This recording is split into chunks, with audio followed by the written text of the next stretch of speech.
those frozen assets, we're still nowhere closer, are we really, in them being released?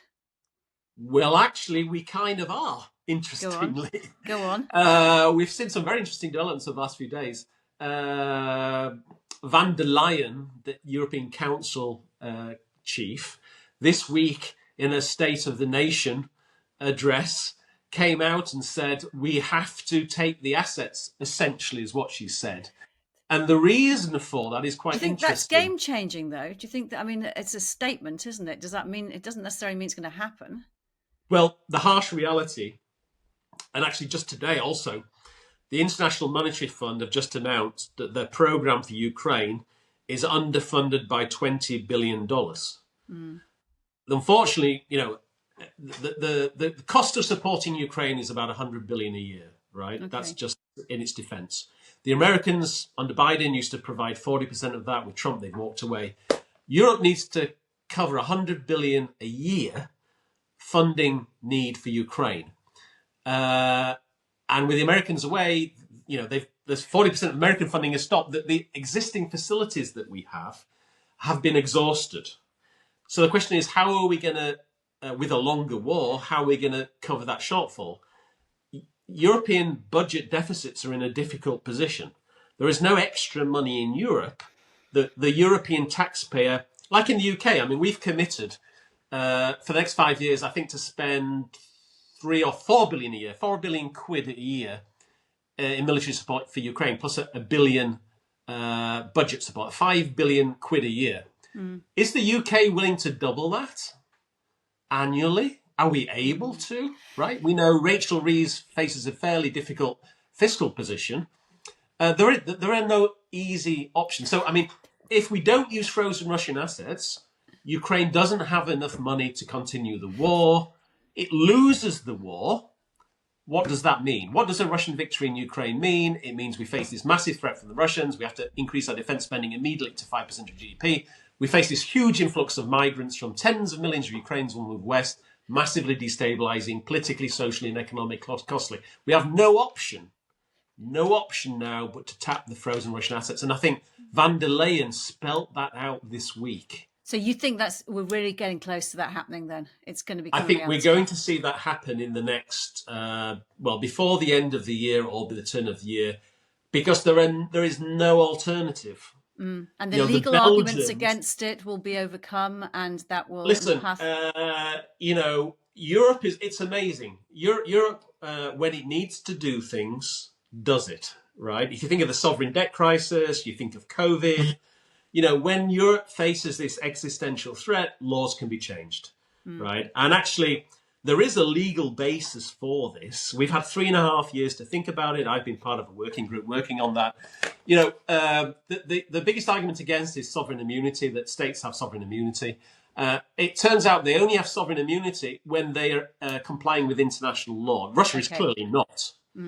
So it creates a window. You can use counterbenches, sanctions. You can take the assets to fund Ukraine. And interestingly, I mean, if you think of the UK specifically, we've got about 25 billion quid in British bank accounts of the Russian taxpayer, the Central Bank of Russia.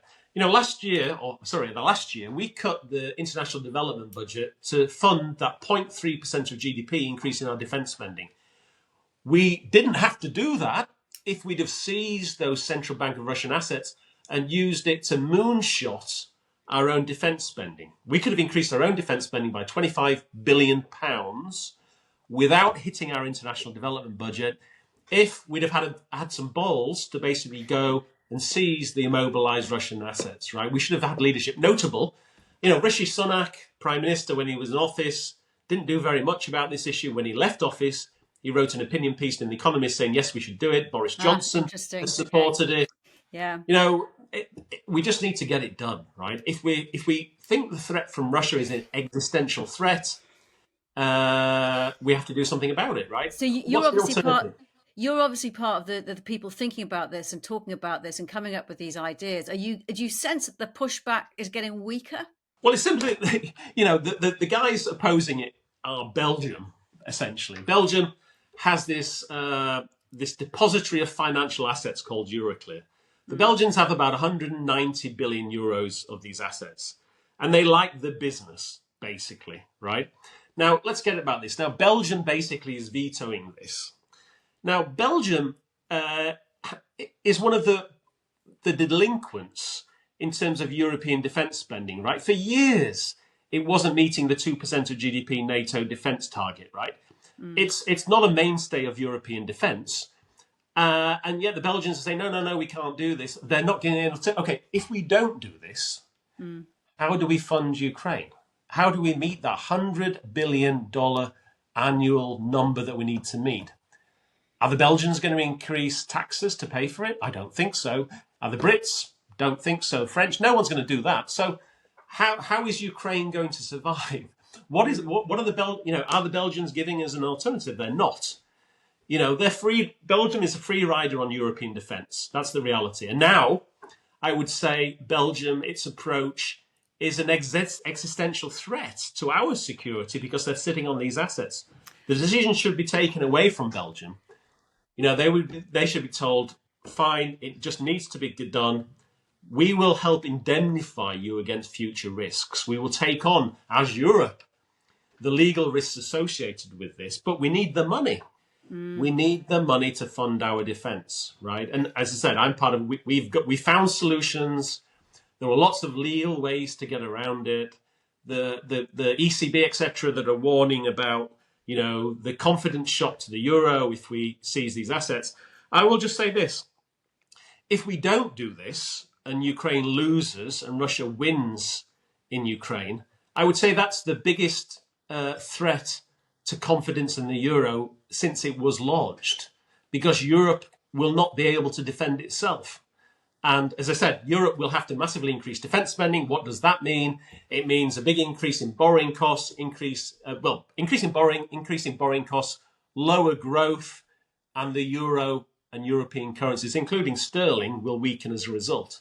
You make a very convincing argument. And can I just ask you finally, because we're talking a few days before Donald Trump's state visit to London, do you think there is anything tangible that can be achieved for Ukraine in the meetings, on the conversations that he'll be having while he's here?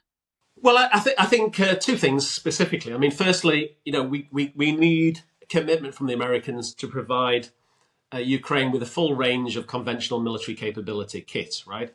A lot of people are talking about security guarantees, NATO membership. Actually, the best assurance of Ukraine's defense are Ukrainians given the right weapons. They've proven able to fight, defend themselves.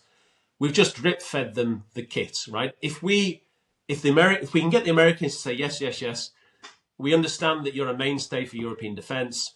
We will commit to give you everything. Patriots, not give, sell. Europe is willing to write a check to Trump to do this, but the Ukrainians will get TACMs, HIMARS, Patriot missile systems, F-35s, everything they need to give them the technological advantage over Russia. I think they can stop the Russians. So that's the first thing. Get that commitment from Trump over a long-term arms purchase deal for Ukraine. And then secondly, yes, I mean, we need to ratchet up sanctions on Russia, and clever sanctions. So again, this idea of maybe a tariff or a tax on Russian exports. Let's use that to fund arms purchases for Ukraine.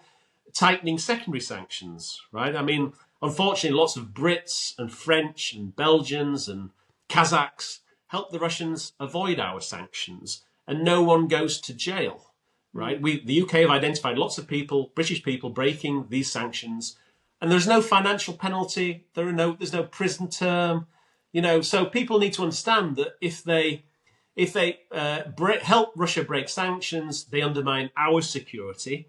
There is a price to be paid, right? Which will mean that it'll be a lot more difficult for Russia to evade sanctions. And it will mean that the Russian economy is put in a much more difficult place, that Putin is not able to rebuild those ballistic missiles, those tanks, those aeroplanes, those drones that have been used against Ukraine at the moment. And I think in the future will be used against us. That's the harsh reality. Timothy Ash, it's great to speak to you. Thank you so much for your time. My pleasure. Radio with me, Kate Chabot. If you'd like to be the first to get exclusive content, you can sign up for membership with the link below. You can also listen to Times Radio for the latest news or read it on thetimes.com. My thanks to our producer today, Louis Sykes, and to you for watching. Bye for now.